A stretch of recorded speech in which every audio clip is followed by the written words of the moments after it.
정용실의 뉴스 브런치.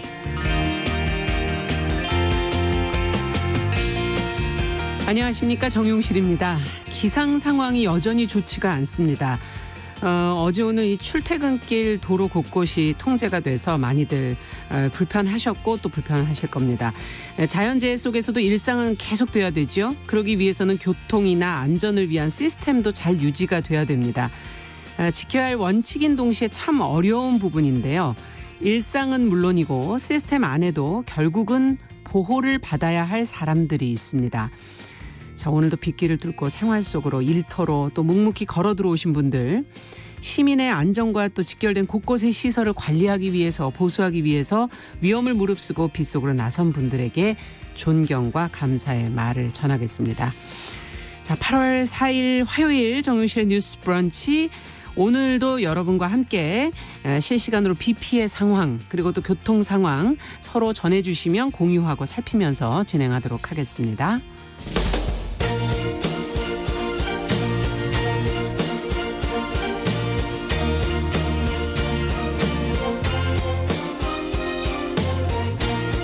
여성의 감수성으로 세상을 봅니다. KBS 1라디오 정용실의 뉴스 브런치. 여러분의 의견을 기다립니다. 문자는 샵 9730으로 보내주세요. 짧은 문자 50원, 긴 문자 100원이 부과됩니다. KBS 모바일 콩, 유튜브를 통해서도 무료로 참여하실 수 있습니다.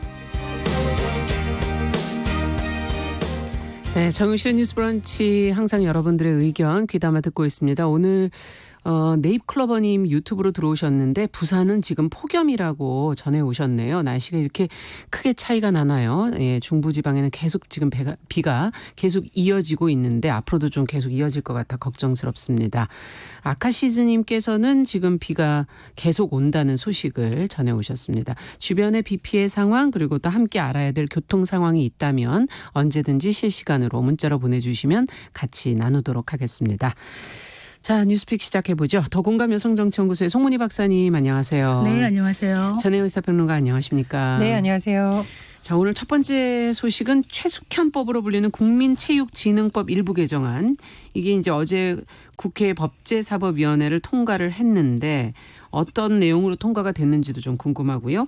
또 미래통합당이 추가 심사를 주장하다가 퇴장을 그냥 해버렸다고 하는데 이유는 또 과연 무엇인지 좀 알고 싶네요. 송 박사님께서 좀 정리해 주시겠습니까? 네, 고 최숙현 선수 트라이애슬론, 그러니까 철인 3종 국가대표 출신이었는데 네. 그 소속팀 지도자의 가혹행위에 대해서 진실을 밝혀줄 것을 호소하면서 극단적인 선택을 했었죠. 예. 그 이후에 국회가 이 재발 방지를 위한 법안 마련에 착수해서 굉장히 스피디하게 이번에 최숙현법으로 불리는 국민체육진흥법 일부 개정 법률안이 어제 법사위를 통과했습니다. 네. 오늘 아마 본회의에 들어갈 텐데 내용을 보시면 그러니까 지금 그 체육계의 스포츠 지도자들의 폭력이 많은 문제가 되고 있거든요. 예. 그래서 선수에 대한 그 지도자의 폭력이나 성폭력 이런 거를 위법 부당하게 침해하는 이런 비리에 대해서 스포츠 윤리센터를 만듭니다. 스포츠 윤리센터. 네, 그게 민간 기구인데요. 네. 거기에다가 신고하는 조항을 신설했고 이제 책임자를 제재할 수 있고 또 이제 신고를 받은 스포츠 윤리센터의 조사에 협조하지 않으면은 문체부 장관에게 그 사람의 징계를 요구할 수도 있습니다. 네. 그래서 요구를 하면은 그 요구를 받은 단체는 정당한 사유가 없는 한 따를 수밖에 없게.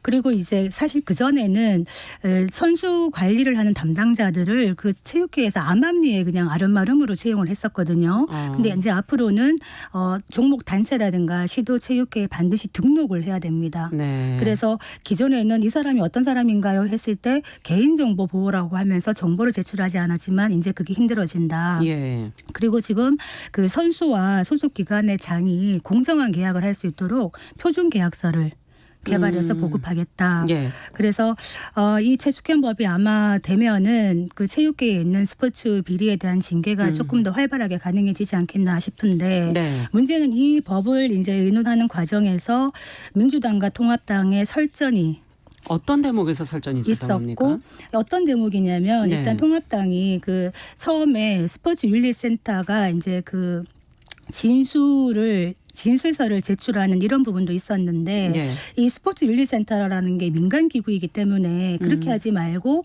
문체부 산하 기관으로 둬야 된다고 처음에 이제 법안설이 반대를 했었습니다. 예. 거기에 대해서 이제 여야가 합의를 한 것이 그러면 스포츠 윤리센터에 진술서 제출하는 요구 부분을 삭제하고 이제 수정안을 최종 의결한 것이거든요. 예.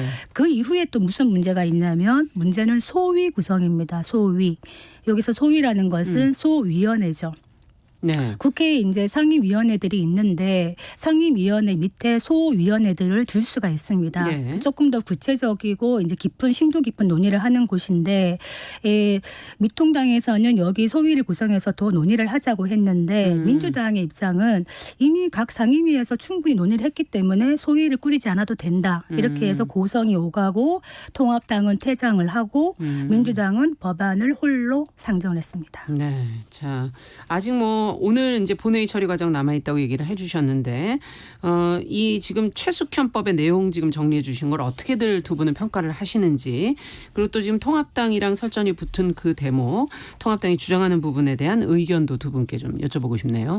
저는 일단 어떤 법은 그 목적이 무엇이냐에 따라서 여러 가지 하위적인 내용이 결정이 되잖아요. 네. 예를 들면 KBS도 공영방송으로 어떤 역할을 한다기 때문에 거기에 맞춰서 뭐 여러 가지 재난방송이 강화된다던가 이런 기준이 세워지는 그렇죠. 것이죠. 국민체육진흥법이 예전 목적이 체육을 통한 국위 선양이었습니다.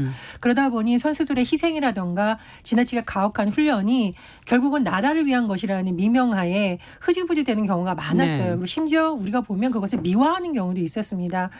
지도자들의 가혹행위라고 볼 정도의 좀 심각한 수준의 어떤 훈련이라던가 이것을 과연 훈련이라고 볼 수 있을 것 정도의 가혹행위들이 암암리에 행해지는 어떻게 보면 가장 근본적인 문제가 그렇죠. 여기에 있었다고 봅니다. 예. 그래서 이번에 그 문구가 삭제됐어요. 삭제되고 체육활동으로 연대감을 높이고 체육인의 인권보호 및 공정한 스포츠 정신으로 국민 행복과 건강한 공동체의 실현으로 대체됐다는 거. 전 이것은 반드시 국회에서 짚어야 될 과제라고 생각을 합니다. 잘 네. 고쳤다고 생각을 하고요. 네. 두 번째로 공정과 인권에 가장 취약한 지대가 아마 또 체육계가 아닐까 싶습니다. 왜냐하면 지도자들의 권한이라는 것이 너무나 막강하다 보니까 어떤 기준으로 선수들이 실제 대회에 나가고 누구는 후보가 되는지 가려지기 굉장히 어려운 부분입니다. 그래서 이런 부분에 대해서는 뭐 이번 내용은 안 들어갔지만 네. 앞으로는 좀 더 강화돼야 된다고 보고요. 다만 선수나 소속 기관의 장이 계약을 체결할 때 표준 계약서가 도입된다는 것은 굉장히 의미가 있다고 봅니다. 네. 이건 역시 선수들이 운동에만 매진하고 보니까 계약이나 이런 경우를 잘 모르는 경우가 있어요. 그렇죠. 그래서 뭐 부상을 입는다거나 네. 선수 생활에서 은퇴를 한다거나 이럴 경우에 생계의 문제에 부딪혔는데 어떻게 대응해야 될지 모르는 경우가 있었거든요. 그래서 표준 계약서가 마련된다라는 것, 그 기타 사전에 보호할 수 있는 여러 가지 신고인 보호 방안이라던가 뭐 CCTV 설치하는 거니 뭐 긍정적으로 봅니다. 네. 다만 이제 스포츠 윤리센터에 대해서는 조금 더 보완책이 마련돼야 된다고 보는데요. 어떤 점에서? 저는 이제 스포츠 윤리센터가 민간 기구로 출범하는 데는 여러 가지 있다라고 이유가 있다라고 봅니다. 일단 네. 이제 출범을 좀 빨리 할 수 있다는 장점도 있을 거고요. 이것이 무슨 경찰이나 이런 것처럼 조사권을 부여하는 것은 여러 가지 다른 법과의 문제도 있기 때문에 아마 출범시키는 것으로 보는데 이번에 보면은 나름대로 조사 권한을 뭐 부여하기 위해서 예를 들면 스포츠 윤리센터의 조사에 협조하지 않으면 문체부 장관에게 책임자 징계를 요구할 수 있다라고 하는데 이런 것이 사실 실질적으로 될 수 있으려면 앞으로 현장에서의 점검은 계속 있어야 된다고 봅니다. 왜냐하면 우리나라 문화 자체가요. 어떤 지도자가 있고 선수가 있을 때 선수들이 누군가를 신고한다는 것 자체가 사실 보호받을 방안이 뚜렷하지 않는다라는 두려움이 있는 거고 네. 두 번째로는 내가 조사를 요청한 기관이 과연 끝까지 나를 보호하고 그 권한이 있는가에 대한 그렇죠. 의문을 갖는 경우도 있습니다. 그래서 이 부분에 대해서는 아마 선수들의 의견을 좀 많이 반영을 해서 네. 좀 보완이 돼야 되지 않나 이렇게 생각을 합니다. 저는 두 가지가 조금 아쉬운 것이 그 스포츠 윤리센터를 민간 기구로 한 뭐 물론 이유가 있겠습니다만 사실 그 어떻게 보면은 다 서로 빤히 아는 어떤 스포츠계에서 윤리센터에 들어가는 민간인이라고 하더라도 민간 기구를 하더라도 아마 그 분야의 전문가분들이 들어가시는 그렇겠죠. 것이거든요. 그래서 네. 한국 같은 엘리트 체육이 이런 현실에서는 사실 한번 지도자한테 찍힌 없으면은 그 선수 생활을 못 한다고 생각을 합니다. 그렇기 때문에 그래서 신고가 수많은 어렵죠. 폭행과 이런 것들을 네. 감내하는 고통이 있는 것인데 정말 어떤 독립적이고 중립적인 외부 인사들로 꾸려진 어떤 그 독립적인 기구가 필요하지 않겠나 이런 생각을 해보고 또 하나 아쉬운 거는 지금 중요한 것 중에 하나가 성폭력이라든가 이런 폭력을 하는 체육 지도자들의 자격 정지 기간이 있어요. 네. 그게 지금 기존에 1년으로 되어 있는데 이거를 5년으로 확대하는 내용이 들어갑니다. 네. 물론 기존의 1년보다는 5년이 좋겠지만 저는 이거 손방망이라고 봅니다. 어떤 점에서요? 네. 자격 정지 5년이면 이따가 다시 돌아올 수가 있다는 얘기거든요. 그래서 그 기간 동안에 다른 어떤 단체에 가서 일을 하다가 다시 올 수가 있기 때문에 이런 성폭력이라든가 일단 과도한 폭력을 행사한 지도자들은 사실은 좀 퇴출한다 이런 정도의 각오로 자격 정지가 아니라 더 어떤 엄중한 법이 규정이 됐으면 좋았을 텐데 이 부분이 좀 아쉽다 이런 생각이 들고 네. 앞으로 계속 이제 소위 구성을 놓고 이를테면은 우리가 이제 상임위원회에 소위를 둘 수가 있습니다. 둘 수 있다. 그러니까 두어야 한다는 아닙니다만 소위를 두는 이유 자체가 아까도 말씀드렸지만 전문적이고 심도 깊은 논의를 하기 위해서 있는 것인데 계속적으로 앞으로 만약에 소위를 패싱한다 그러면은 아마도 민주당과 통합당이 또 고성이 오가고 그다음에 통합당이 퇴장하고 그다음에 민주당이 또 상정을 강행하고 이런 식으로 간다 그러면 국회가 일하는 국회가 될 수 없죠. 어떻게 보면 같이 일하는 게 아니라 혼자 열일하는 국회가 될 수밖에 없다. 그래서 우리가 법사위의 체계자구심 사건 어제도 또 얘기를 했습니다만 백혜련 의원과 김도부 의원 간에 네. 고성이 오갔는데 왜 체계자구심 사건을 두느냐.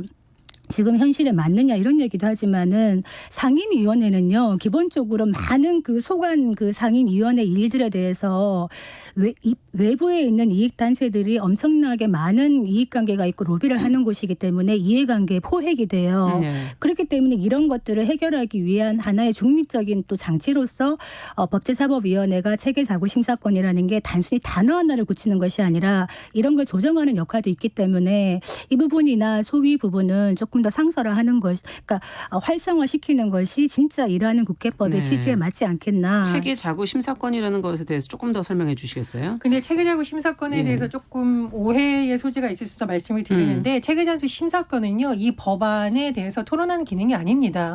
그럼 법사위가 상원이어야 되죠. 그게 아니라 체계자구 심사권은 다른 상임위에서 통과된 법안이 예를 들면 헌법과 충돌하는지 아니면 기존에 통과된 다른 법률과 상충되는 내용이 들어가 있는지 이걸 심사하는 거지. 점검해 보는 거군요. 이 법안 내용이 맞다 아니다를 하는 것은 월권이라는 논란이 있습니다. 그러니까 말씀하신 이익단체 압력이라든가 이런 건 다른 상임위에서 본래는 걸렀어야 되는 거죠. 그렇기 때문에 지금 뭐 체계자구 심사권을 놓고 여야가 소위 말하는 공수가 바뀔 때마다 계속 논란이 되고 있는데 이 부분에 대해서는 어쨌든 좀 정리가 돼야 된다. 그러나 이제까지 민주당이 야당이었든 여당이었든 통합당이 야당이었든 여당이었든 법사위의 월권 논란 늘 있어 왔어요. 국회 네. 회의록 한번 찾아보시면 민주당이 야당이고 법사위를 안 맡을 때는 저쪽 당의 책임을 전가했고 저쪽 당에 맡을 때는 거꾸로 자꾸 법사위를 공격하는 현상이 있는데 이 부분에 대해서는 어쨌든 좀 논의가 있어야 된다라고 생각을 하고요. 제가 이제 어제 법사위 회의 동영상을 처음부터 끝까지 한번 봤습니다. 이제 네. 국회 의안정보 시스템에 들어가면 국민들 다 보실 수 있는데 어디에 들어가면요? 국회 이제 홈페이지에 홈페이지 들어가면요, 안에. 예, 회의 영상을 전문을 다 볼 수 있습니다. 네. 사실은 정치에 관심이 많은 분들은 언론 보도를 통해서나 혹은 좀 답답할 때가 있죠. 네, 정치 성향에 따라서 유튜브에 올라온 영상도 사실은 약간 짜깁기의 형세가 많아요. 그래서 한번 보시면 굉장히 도움이 되는데 제가 시간을 재보니까요.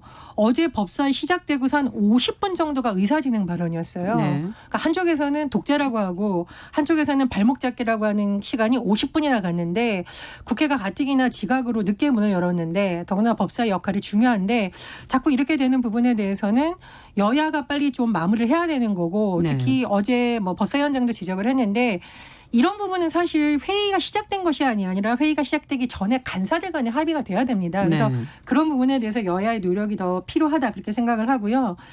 최근에 언론 보도를 보면 주호영 원내대표, 통합당 원내대표가 초선 시절에 체계자구 심사권 폐지 법안을 담은 내용을 대표 발의한 적이 있습니다. 네. 그래서 체계자구 심사권에 문제가 있다라는 인식은 어느 정도 있다라고 보고요.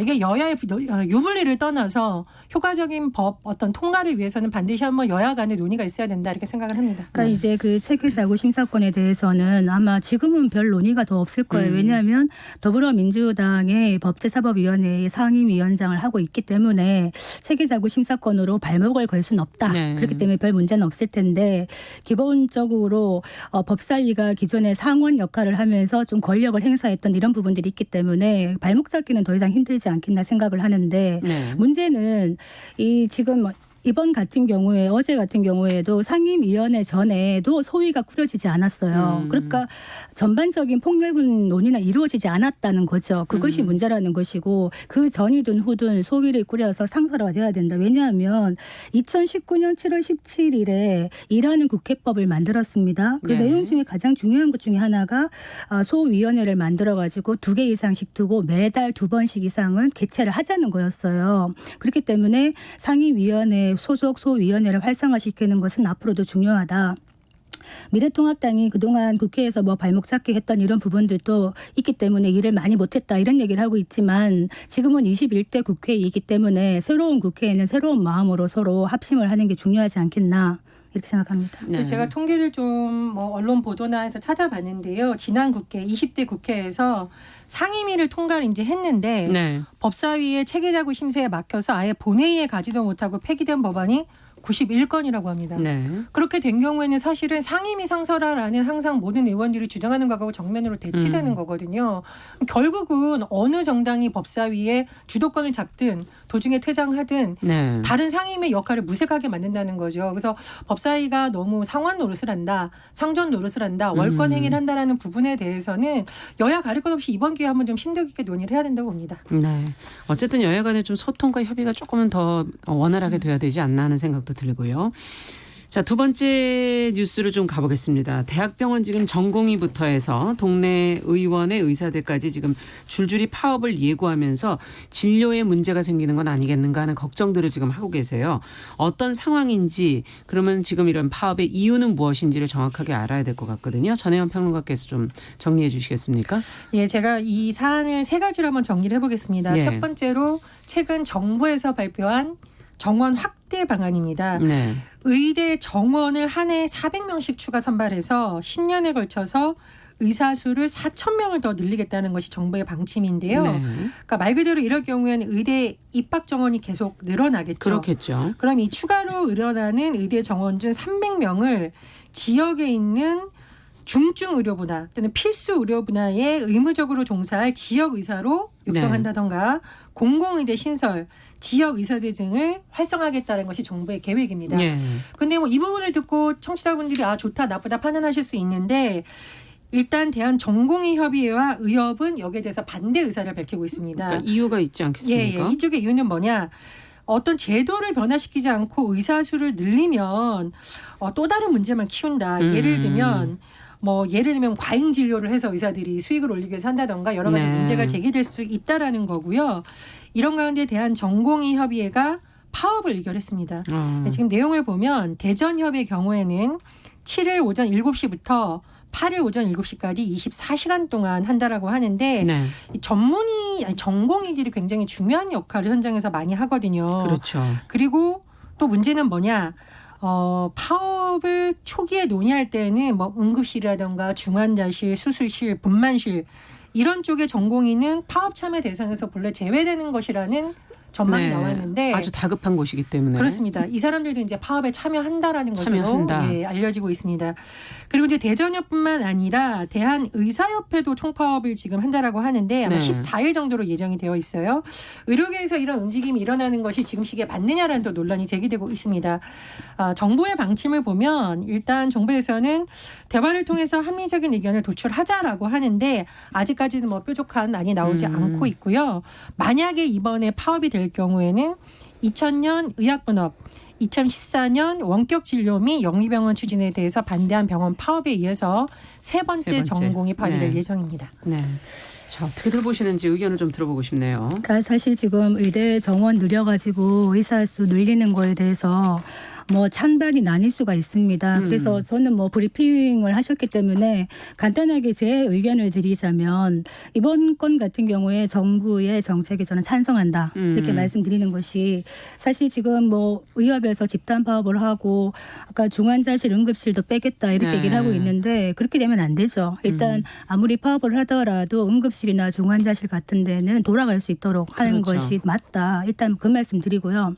지금 한국의 의사 수가 많은가 적은가 적당한가.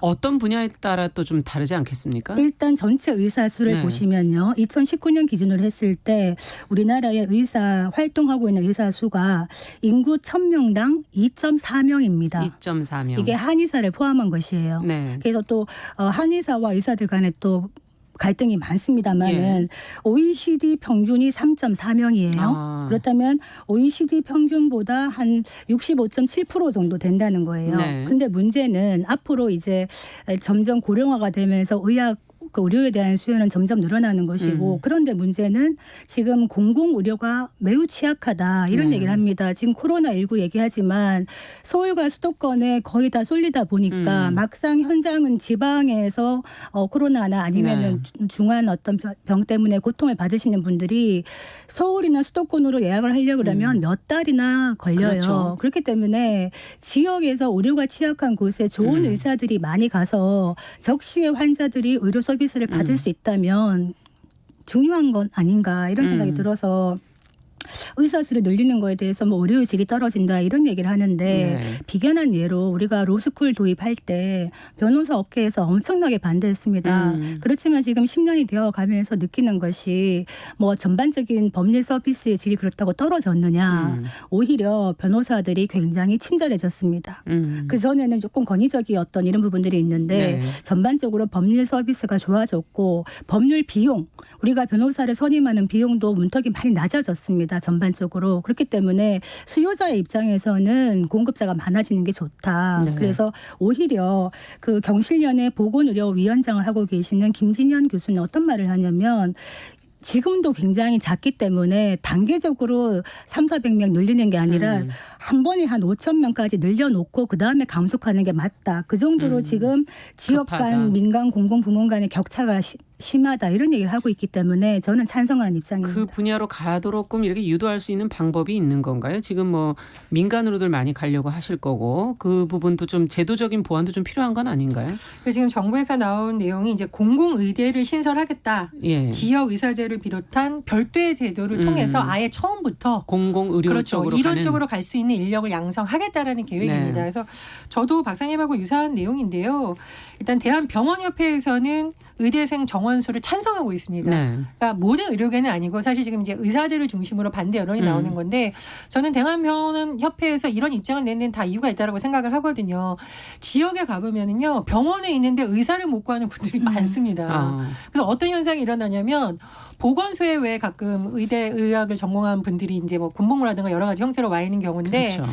너무 많은 사람들이 와가지고 예약을 받고 편을 나눠줘야 되는 경우도 있다라고 해요. 예. 그러니까 이게 지금 지역에 갈 수 있는 어떤 고급 인력이라든가 좋은 인력을 확보하는 게 굉장히 어려운데 그럴 경우에 사실 갈 수 있는 인력을 정부 차원에서 많이 양산하는 것이 필요하죠. 더군다나 우리나라가 소위 전문가 제도를 주는 직업군 네. 중에서 알겠습니다. 생명과 지켜야 되는 분야는 바로 의료라는 거. 네, 여기까지 말씀드리겠습니다. 여기까지 듣고 뉴스픽 마무리하고요. 저희 이제 지금부터는 홍남기 경제부총리가 발표하는 주택 공급 대책 1TV와 동시에 듣도록 하겠습니다. 오늘 두 분 수고하셨습니다. 감사합니다. 감사합니다.